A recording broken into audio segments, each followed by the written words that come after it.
Hello guys, I'm Hesmiyu and welcome to another chapter of Narcissu Side 2nd. This time it is chapter 15, Half a Prayer.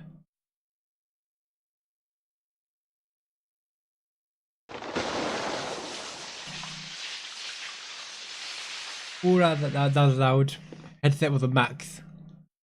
Water splashed loudly.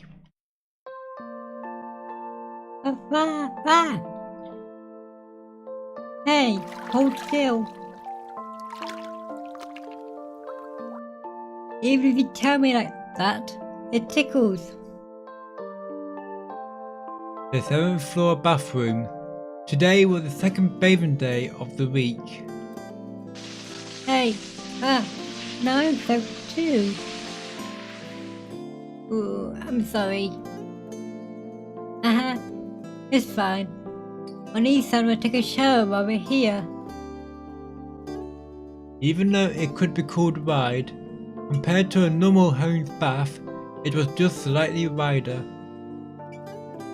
When we two were in the tub, it was enough to be tight. Not yet. Not yet. Just a bit more and the shampoo's rinse will be done. Okay. The girl was squeezing her eyes shut and waited for the end of the shampooing. Even this kind of exchange was now becoming a familiar thing.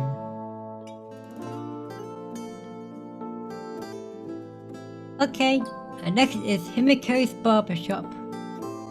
To do the girl. Opening a hole in a rubbish bag and passing her head through, had the girl sit on a folding chair.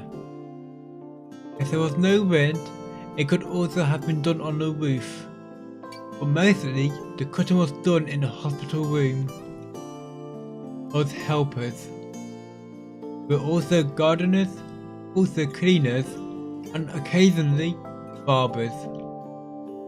The scissors clicked together as I cut. How is it? I tried making the front all the same. A little strange maybe. Oh? You didn't like it being cut straight across? That's not it, but it looks too short. Oh, but this nose is cute, isn't it? Like a kid. Oh, it's a bit embarrassing, maybe.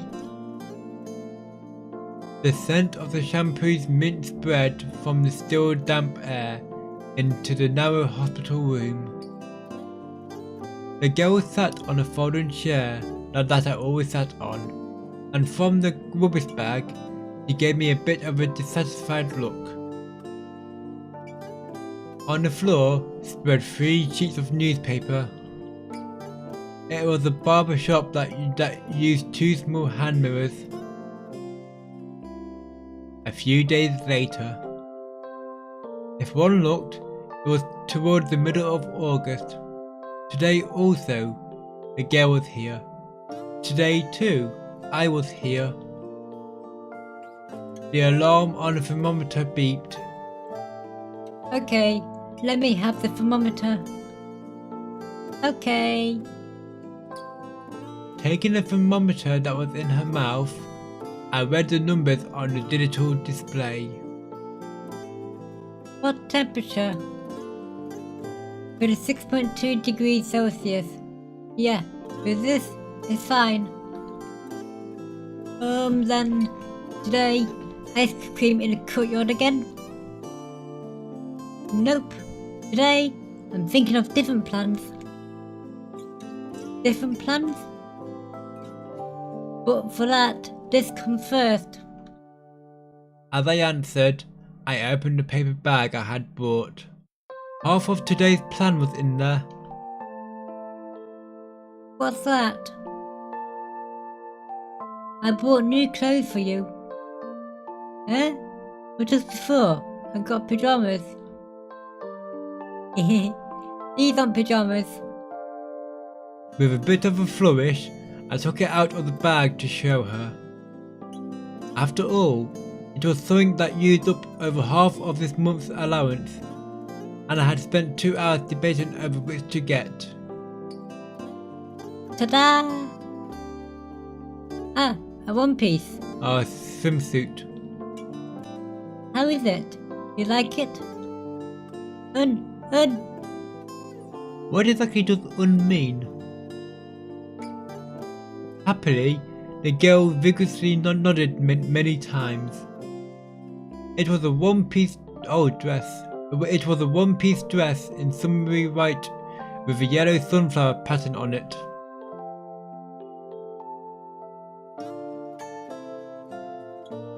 Okay, once you change, we're going right away. Going? Do you mean outside? Yes, the church. As I answered, I undid the buttons on her pajamas. Truth was, for a while she had said she wanted to visit the church. Yes, I know there's a typo there, but I can either tell what it is. Like in last episode or the episode before, there was a typo at one point, and I skipped over it. To be honest, going in pajamas would have been fine, but... Well, since we're going to the trouble, right? Nissan. Thank you. The burning sun and sound of cicadas. Today looked like it was going to be another hot day. Under that sky, we walked side by side. It was the first time we went outside the hospital. Of course, even if she said she had wanted to go farther, I wouldn't be able to take her. No, not that I wouldn't be able to. No one would. That's why a place like the neighborhood church was the only place I could take her. In moments, we reached the church. I quietly opened the door that I was used to passing through. There's no one around, is there? Well, at this time... The girl's expression turned slightly nervous. Even considering her age, it was probably her first time coming to a church. God isn't here? That's a hard question. To be precise, it was probably a consecrated place for the worship of God. At least for me, here or not here didn't seem like an answer I could give. But here the magic's effectiveness is different, right?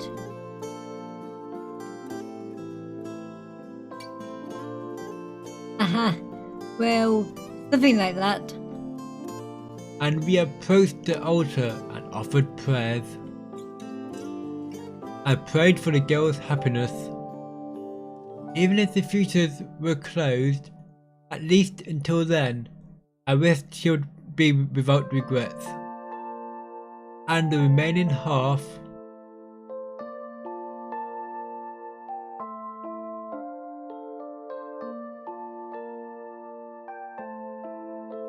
Okay. For always holding many secrets, I prayed for my own forgiveness. You. Oh, already done? Then, shall we go back? I'll take you back here anytime you want, okay? Thank you. And then, as we made to leave... Ah, Oni-san. May the bountiful blessings and grace of the Lord be upon you. But... I tried casting magic on Oni-san too. Saying that, her usual cheery expression faced me, without a single shadow. An innocent smile faced me. Surely, she didn't understand the meaning of the words. However, Even more so because of that, the sentiment made me really happy. And then, half of the prayer used for my own forgiveness. For me, he could do nothing other than buy ice cream for her. It was painful. Right above was the sun. Noisy were the cries of the cicadas. As usual, the hot days continued, and it was a summer day unchanged from yesterday. But a little bit changed with the girl. Up until now, she had been so attached to me. But between one day and the next, she came to hold a bit of a distance. I knocked before opening the door. Good morning. Good morning. Exchanging our morning greetings, I sat down in the usual folding chair. Then when I looked at the tray she had already finished eating. Oh? Even so much again? I'm sorry. Between one day and the next, she wound up barely eating. She's getting worse. That's not good. You need to eat properly. But I'm not hungry. I gave a sigh. Well, if that's the case, we can eat in the cafeteria, okay? But Even with that suggestion, no response. Though before, even if it wasn't for ice cream, she'd happily go. Do not eat. That, on this 7th floor, was a deadly thing. Unlike other wards, full-blown nutrient IV drips were not given here. Of course, there's some sugar contained in them, but the main purpose was rehydration. The saline drips. The word deadly meant exactly that. It was immediately linked to death. you know, if you do this, very soon you'll get weaker. Get weaker? Yes, if you don't eat, your body won't be able to hold up. Then, after getting weak, if my body gets even weaker, what will happen? That's... Here, my words stopped. In my throat, I swallowed the word die. Normally, preaching about life and death was the duty of the church. Our duty was also to support that. And here on the 7th floor, a place where we speak to those who have lived life peacefully of coming death. However, for a young girl, for a girl who could not have been said to have fully lived, just who in the world would speak of death now? Exactly in these times. Maybe I should have let her hear the words of Saint Augustine or Lord Jesus, but for me, offering up half a prayer and buying ice cream was about all I could do.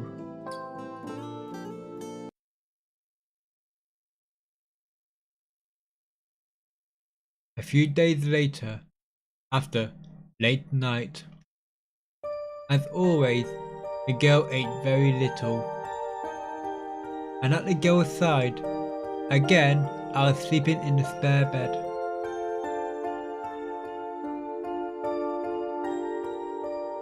The girl coughed. You alright?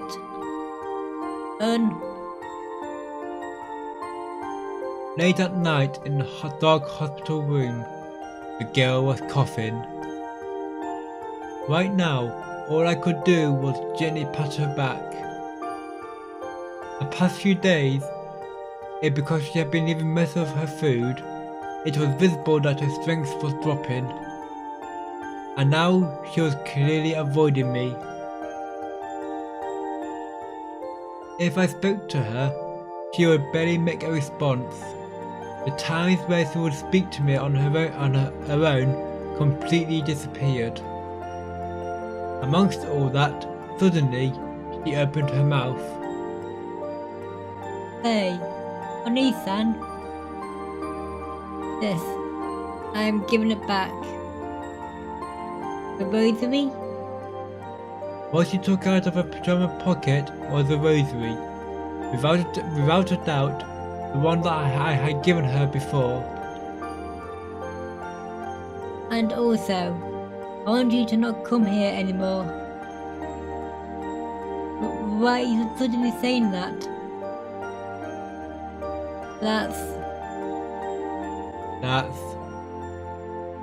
There, her words stopped. Since a few days ago, the girl had definitely been acting strangely. And then, a single thing came to mind.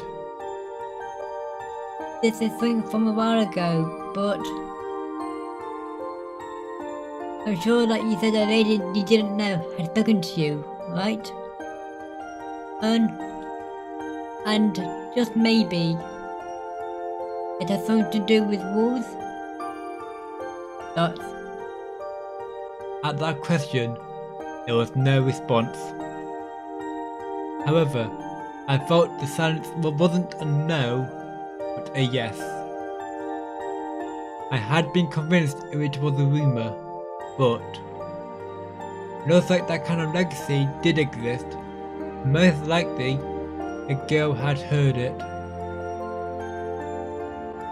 If it's okay, will you tell Oni-san? But it's okay, I'll absolutely keep it a secret. But they said I can't tell anyone. She started to sob. Finally, she cried. Even though until now, not once had she cried wolves before. All I had heard was they were only passed to residents of the 7th floor. I suppose it was only the problem of those who were headed towards death. That was why, for me, I might not have the rights to hear. No matter how close I was Alois, I could not become the patrash who accompanies them to death. In the end, nothing other than someone watching from the side. The girl's sobbing continued. I'm sorry, I won't ask anymore. Simply just patted her back. So that even just a little bit sooner, she would stop crying. Just a little bit sooner, she would smile for me. Just a little bit sooner. The girl continued to cry. But the legacy that was passed down, what was in there was simple to imagine. Don't eat. That was the shortest route to death. That was something that old helpers had also suspected. Coming to a place like the 7th floor, people who died from the worst personal sickness was rare. Instead, seemingly all on their own, they gave up food, simply weakening and then dying. I learned that those were common. Most likely, that was not for their own sake. Financially, psychologically, for various reasons. It was probably an act stemming from wanting to lighten the burden of those left behind. I, who had become close, was beginning to be pushed away for the same reason. For the one leaving, it was to pain those left behind just a bit less.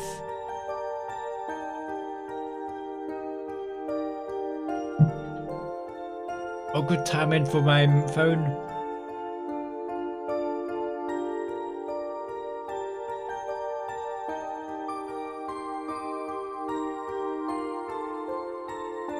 And also, on top of hearing those rules, there was a chance she learned that which I most feared. Hey, Oni-san.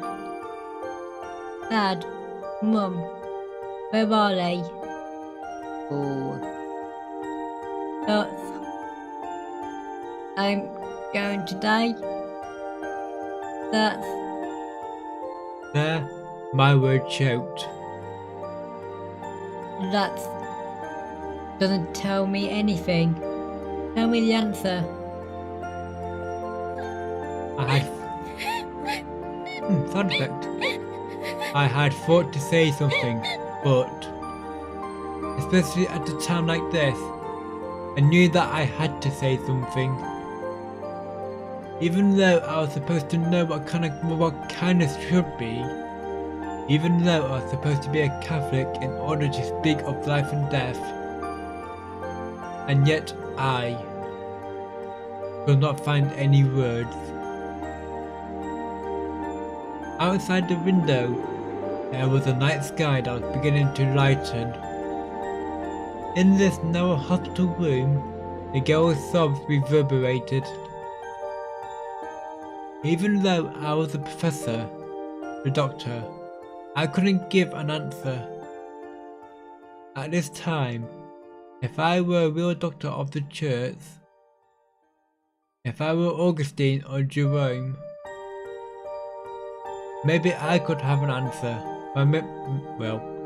Maybe I could have answered with something.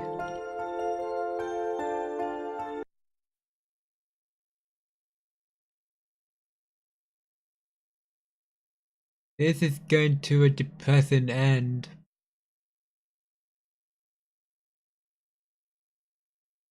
But in the current timeline, I don't know what point Himiko-san will actually stop eating and then push Hesmiyu away, like she did with Yuko and her sister.